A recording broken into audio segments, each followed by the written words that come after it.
नमस्कार, आप देख रहे हैं सी न्यूज भारत। मैं हूं आपके साथ स्नेहा सिंह। वक्त हो गया है न्यूज बुलेटिन का। इस बुलेटिन में कहां मोटरसाइकिल चोरी करने वाले अभियुक्त हुआ गिरफ्तार, किसके ऊपर दर्ज एफआईआर को वापस लेने के लिए कांग्रेसियों ने किया प्रदर्शन और कहां 7 दिवसीय श्रीमद् भागवत कथा का हुआ आयोजन। ऐसी तमाम खबरों पर विस्तार से करेंगे चर्चा। तो चलिए शुरू करते हैं खबरों का सिलसिला।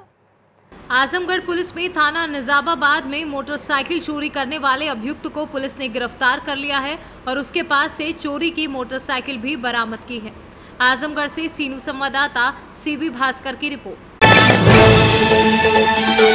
आजमगढ़ जनपद में वरिष्ठ पुलिस अधीक्षक आजमगढ़ सुधीर कुमार सिंह द्वारा चलाए जा रहे जनपद में चोरों वांछित अभियुक्तों की गिरफ्तारी हेतु अभियान व अवैध शराब माफियाओं की गिरफ्तारी व सघन चेकिंग वांछित वारंटी की गिरफ्तारी के अभियान के क्रम में पुलिस ने एक अदद चोरी की मोटरसाइकिल के साथ 2 अभियुक्तों को गिरफ्तार करने में सफलता हासिल की है। आजमगढ़ से सी न्यूज संवाददाता सीबी भास्कर की रिपोर्ट। प्रयागराज के पत्थर गिरजाघर पर आज प्रतापगढ़ के सांगीपुर में सांसद संगमलाल गुप्ता व जनता के साथ हुई मारपीट पर आज कांग्रेस के वरिष्ठ नेता व राज्यसभा सांसद प्रमोद तिवारी तथा नेता आराधना मोना मिश्रा पर दर्ज एफआईआर के विरोध में कांग्रेसियों ने आज धरना प्रदर्शन कर सरकार से एफआईआर वापस लेने की मांग की है। नेताओं का कहना है कि पूरे प्रदेश में धरना प्रदर्शन किया जाएगा अगर एफआईआर वापस नहीं ली गई तो। आज आप लोग यहाँ पर किस लिए धरना प्रदर्शन कर रहे हैं? देखिए, विगत कुछ दिनों पहले आपने देखा होगा कि जिस तरह से प्रतापगढ़ के सांगीपुर में एक सांसद संगमलाल गुप्ता की जनता द्वारा पिटाई की जाती है, लेकिन ये सरकार जो हमारे नेताओं का नाम पूरे उत्तर प्रदेश में ब्राह्मण के बड़े नेताओं के चेहरे के रूप उभर रहा था और ये डरी हुई सरकार ने उस घटना को कांग्रेस वर्सेस भाजपा करने काम किया और हमारे नेता के खिलाफ फर्जी मुकदमा दर्ज कराया है, जिसके विरोध में आज पूरे उत्तर प्रदेश में कांग्रेस कमेटी इसी तरह से धरना देकर इस सरकार को ये चेतावनी दे रही है कि अगर जल्द से जल्द सारे फर्जी मुकदमे वापस नहीं लिए गए तो ये आंदोलन यहाँ नहीं रुकेगा। हम लोग सड़क जाम करेंगे, पूरे प्रदेश में चक्का जाम करेंगे और इस तानाशाही सरकार को ये बता देंगे कि ये जनता है। आज उस जनता की पिटाई सांगीपुर में जनता द्वारा पिटाई उस सांसद की सांगीपुर में हुई। आने वाले दिनों पर जगह जगह इनके सांसद इसी तरह पीटे जाएंगे। इसमें चाहे वो कांग्रेस का नाम लगाए चाहे जो लगाए, लेकिन इनको ये फर्जी मुकदमे वापस लेने होंगे। निशांत रस्तोगी, अध्यक्ष युवक कांग्रेस, प्रयागराज से सी न्यूज संवाददाता राकेश पटेल की रिपोर्ट। राजगढ़ के छापीहेड़ा नगर में हिंदू उत्सव समिति द्वारा आयोजित संगीत में 7 दिवसीय श्रीमद् भागवत कथा के चौथे दिन भगवान श्री कृष्ण के जन्मोत्सव पर कृष्ण की जय जयकार से गूंज उठा। भगवान श्री कृष्ण के गोकुल में आनंद भयो जय कन्हैया लाल की, हाथी घोड़ा पाल की जय कन्हैया लाल की सहित अनेक भजन सुनाकर श्रद्धालुओं को आनंदित कर दिया। वहीं नंद घर आनंद भयो जय कन्हैया लाल की भजन की प्रस्तुति पर पंडाल में मौजूद श्रद्धालु झूमकर नाचने लगे, जिसमें बाबा वासुदेव टोकरी में बाल गोपाल को लेकर आए। वहीं श्रद्धालुओं ने पुष्प वर्षा की और महिलाओं ने मंगल गीत गाए। राजगढ़ से सी न्यूज संवाददाता राम बाबू चौहान की रिपोर्ट। डोंबिवली में एक नाबालिग लड़की पर अत्याचार की घटना ताज़ा होने के बावजूद वहीं डोंबिवली विष्णुनगर पुलिस थाने क्षेत्र पर एक खबर सामने आई है। आरोपी 21 वर्षीय अक्षय तुकाराम महादिक ने 13 साल की नाबालिग लड़की से इंस्टाग्राम के जरिए दोस्ती की और लड़की का अपहरण किया। विष्णुनगर पुलिस ने किशोरी को अपहरणकर्ता के चंगुल से छुड़ाकर उसके माता पिता को सौंप दिया है और आरोपी को गिरफ्तार किया है। सर, एक आरोपी अटक केलेली आहे, काय प्रकरण आहे सर? एक 13 वर्षाची मुलगी रात्री घरातून 8 वाजता क्लासला जाते म्हणून निघून गेली। ती परत न आल्यामुळे तिच्या वडिलांनी पोलीस स्टेशनला येऊन तक्रार दिली। तक्रार दिल्यानंतर आम्ही किडनॅपिंगचा गुन्हा दाखल केला। त्यानंतर तपास करत असताना मुलीकडे मोबाईल वगैरे आहे का याबाबत विचारणा केली असता नाही नसल्याचं सांगितलं। बिना मोबाईलची गेले सांगितलं। नंतर मग आम्ही आईवडिलांचा मोबाईल चेक केला, तिच्यावरती चॅटिंग पाहिलं, मुलीनं कोणाला चॅटिंग केलं आहे किंवा नाही। तर त्यानुसार इंस्टाग्रामवरून ती मुलगी एका मुलाशी चॅटिंग करत असल्याचे दिसून आलं। त्याप्रमाणे आम्ही त्या संशयित मोबाईलचा नंबरचा आम्ही सीडीआर काढला। त्यानुसार तो निघाला उस्मानाबादचा मुलगा। मग त्याचं टावर लोकेशन पाहिलं, टावर लोकेशन आलं भिवंडीचं। त्याप्रमाणे आम्ही त्या ठिकाणी टीम पाठवली, त्याचं लोकेशन शोध घेतला। लोकेशनवरती जाऊन त्या ठिकाणी मुलगा आणि मुलगी दोन्ही मिळून आले। त्याप्रमाणे त्यांना ताब्यात घेतलं। ताब्यात घेतल्यानंतर त्या मुलाला सदरच्या गुन्ह्यात अटक करण्यात आलेली आहे आणि मुलगी आईवडिलांच्या ताब्यात देण्यात आलेली आहे. या प्रकरणात काय कलम लावले आहे? 363 354 लावलेले आहे कलम 354 IPC. थाने से सीनू संवाददाता दीपक मोरे की रिपोर्ट।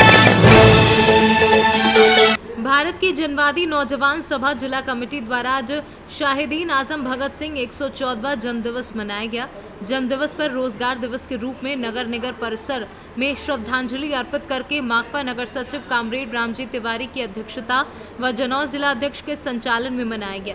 इस अवसर पर जनौज प्रदेश महासचिव कामरेड सत्यभान सिंह जनवादी ने कहा कि साम्राज्यवाद के खिलाफ जंग को तेज करते हुए भगत सिंह ने कुर्बानी दी। आज सरकार क्रांतिकारियों का अपमान कर रही है। शहीद आजम भगत सिंह का जन्म दिवस है, 114वां जन्म दिवस है और उस वक्त में आज भारत की जनवादी नौजवान सभा रोजगार दो नारे के साथ पूरे हिंदुस्तान के अंदर आज इनका जन्म दिवस मना रहे हैं।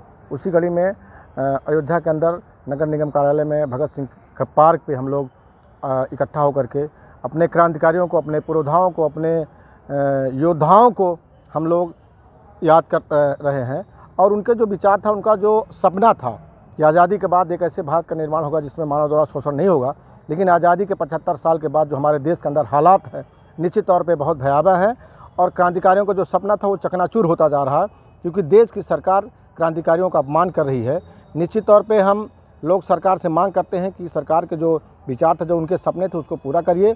रोजगार के अधिकार को मौलिक अधिकार का दर्जा दीजिए। देश के तमाम जो करोड़ों नौजवान बेरोजगार हैं उनके रोजगार के लिए व्यवस्था करिए। शिक्षा का जो व्यवसायीकरण है उसको बंद करिए और ये भगत सिंह के पार्क है इसका सौंदर्यीकरण। अयोध्या से सीनू संवाददाता अपूर्व पाठक की रिपोर्ट।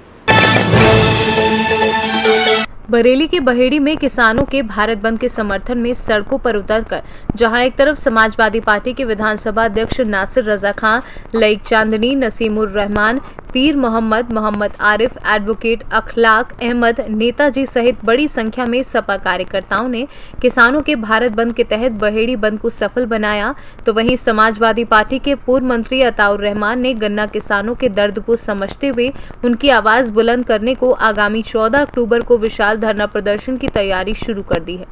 अताउर रहमान ने मीडिया से बात करते हुए कहा कि बहेड़ी केसर शुगर मिल पर गन्ना किसानों का करीब 130 करोड़ रुपया बकाया है, जिसके चलते किसान बेहद परेशान हैं। कहा कि बहेड़ी में करीब 440 बूथ हैं और 14 अक्टूबर को हर बूथ से किसान ट्रैक्टर ट्रॉली लेकर इस विशाल धरना प्रदर्शन में शामिल होंगे।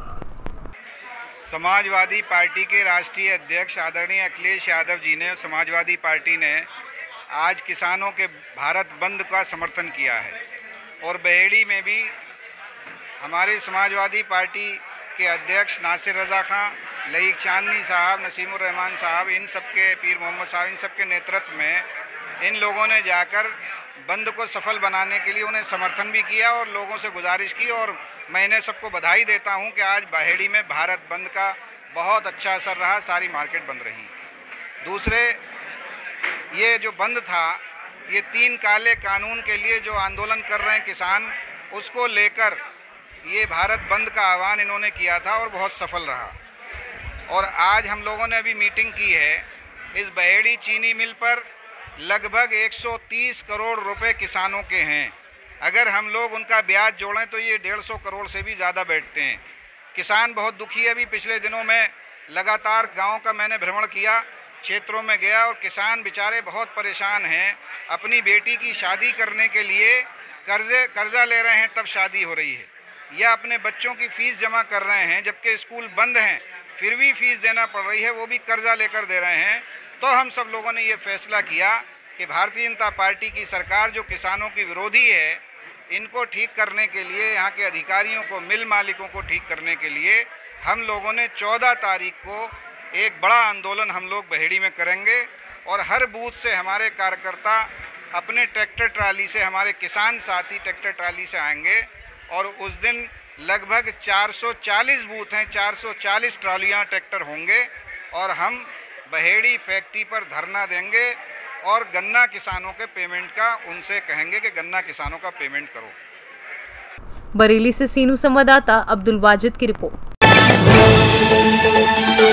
फिरोजाबाद फिरोजाबाद जिला मुख्यालय परिसर में कांग्रेस कार्यकर्ताओं ने सरकार को घेरते हुए धरना प्रदर्शन किया।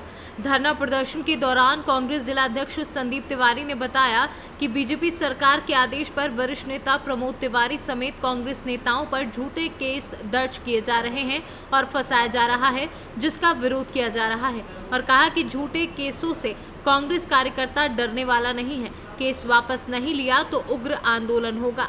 पार्टी है भारतीय जनता पार्टी की उत्तर प्रदेश में जिसकी सरकार है। आप सभी लोग जानते हैं कि जिस प्रकार से उन्होंने प्रतापगढ़ में माननीय प्रमोद तिवारी जी पूर्व सांसद, माननीय श्रीमती आराधना शुक्ला मोना दीदी नेता प्रतिपक्ष और विधायक और जो करीब 50 से ज्यादा की संख्या है कांग्रेसियों की, जिन पर उन्होंने फर्जी मुकदमे लगाए हैं। कांग्रेस पार्टी जिला कांग्रेस कमेटी और शहर कांग्रेस कमेटी के संयुक्त उसमें ये धरना हो रहा है और हम निंदा करते हैं इस तरह की फर्जी मुकदमों की। और अगर ये सोच रहे हैं कि फर्जी मुकदमे से कांग्रेसी डर जाएगा, सवाल ही नहीं उठता। कांग्रेस क्या एक एक कार्यकर्ता संघर्ष से पैदा हुआ है, संघर्ष की आग में तप कर वो कुंदन हुआ है। तो ये याद रखें, जो अंग्रेजों के साथी थे वो हमको डराने की कोशिश ना करें। जिस तरह से अंग्रेज भारे थे, जिस वक्त हमने गोरों को हराया था, अब हम चोरों को भी हराएंगे और इसी तरीके से उनको भगाएंगे। जय हिंद, जय भारत, जय कांग्रेस। फिरोजाबाद से सीनू संवाददाता दीपक शर्मा की रिपोर्ट। महात्मा गांधी समेकित कृषि अनुसंधान संस्थान एवं कृषि विज्ञान केंद्र पीपरा कोठी के तत्वाधान में जलवायु अनुकूल प्रजातियों, टेक्नोलॉजी एवं कार्यप्रणाली पर कृषि वैज्ञानिक परिचर्चा आयोजित हुई।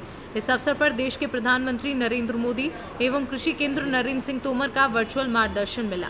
सांसद से पूर्व केंद्रीय कृषि एवं किसान कल्याण मंत्री राधा मोहन सिंह ने कहा कि आज इस दुनिया में शायद ही कोई ऐसा होगा जिस पर जलवायु परिवर्तन का कोई प्रभाव ना पड़ा हो।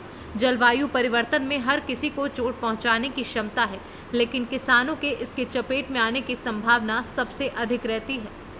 किसानों और कृषि वैज्ञानिकों के साथ संवाद किया और इस अवसर पर विशेष गुणों वाली 35 फसल प्रजातियों का लोकार्पण भी किया है। और ये राष्ट्रीय जैविक स्टेज प्रबंधन संस्थान नाम एक नई संस्थान का रायपुर में आज लोकार्पण किया है और स्वच्छ हरित परिसर पुरस्कार भी वितरित किया है। जलवायु परिवर्तन का जो संकट है सबसे आगे कृषि क्षेत्र, इसका हम किस प्रकार से सामना करें, इस दृष्टि से प्रधानमंत्री जी आज मार्गदर्शन है और किसानों की आमदनी बढ़ाने के लिए जलवायु अनुकूल कृषि के लिए जो पिछले 500 वर्षों में प्रयास किए गए, प्रधानमंत्री जी ने आज किसानों के हर संवाद में विस्तार से इस पर चर्चा की। मोतिहारी से सीनू संवाददाता आलोक शर्मा की रिपोर्ट। उत्तर प्रदेश के जिला ललितपुर के सोजना थाना अंतर्गत आने वाले गांव छापछोल में रहने वाले दशरथ कुशवाहा ने हिंदू रीति रिवाज के साथ 8 माह पहले अपनी बेटी रामसखी कुशवाहा की शादी टीकमगढ़ कोतवाली के गांव कुंवरपुरा के रहने वाले सत्यम कुशवाहा से की थी। माता पिता का आरोप है कि शादी के बाद दहेज को लेकर दहेज के लोभी मेरी बेटी को प्रताड़ित करते थे और हम लोगों से दहेज की मांग करते थे। इसी बात को लेकर वह हमारी बेटी को निरंतर प्रताड़ित कर रहे थे। 24 सितंबर की दोपहर अचानक हम लोगों को जानकारी प्राप्त होती है कि आपकी बेटी ने फांसी लगाकर आत्महत्या कर ली। इस बात को सुनकर मायके पक्ष के पैरों तले जमीन खिसक गई और मायके पक्ष ने ससुराल पक्ष पर बेटी की हत्या करने का आरोप लगाया, जिसको लेकर मायके पक्ष के लोगों ने मंगलवार की दोपहर पुलिस अधीक्षक को आवेदन देकर उक्त मामले की निष्पक्ष जांच कराने को लेकर पुलिस से मांग की है। जो आवेदन दे रहा क्या के संबंध में आवेदन है? हमारी बहन को मारा गया कुंवरपुरा में। क्या नाम बहन का? रामसखी। पूरा नाम क्या है? रामसखी कुशवाहा। तुम्हारा नाम? रानू कुशवाहा। क्या मामला क्या हो गया था? हमने बैसाख में शादी की थी। कहाँ पे? कुंवरपुरा छापछोल से। तो इनने पहले नहीं बोली कि हमको गाड़ी चाहिए, दहेज चाहिए। किसने बोला? लड़का ने। और फिर शादी होने के बाद में बोले कि हमें 1,30,000 की गाड़ी चाहिए, फ्रिज चाहिए, कूलर और सोफा सेट। फिर ने 8 दिन नहीं हुए मेरी बहन को मार दिया। कब मार दिया? 24 तारीख को। इसकी शिकायत पुलिस थाने में की? अभी नहीं की। इसकी रिपोर्ट दर्ज कराई थी? हाँ की पुलिस ने क्या कहा? पुलिस ने कुछ नहीं किया। अभी तक कुछ कार्रवाई नहीं हुई पुलिस? अभी नहीं हुई। टीकमगढ़ से सी न्यूज़ संवाददाता मनोज खरे की रिपोर्ट। फिलहाल इस न्यूज बुलेटिन में बस इतना ही। देश विदेश की ऐसी तमाम खबरों को देखने के लिए बने रहें सी न्यूज़ भारत के साथ। हर खबर आपके साथ, आपके हाथ।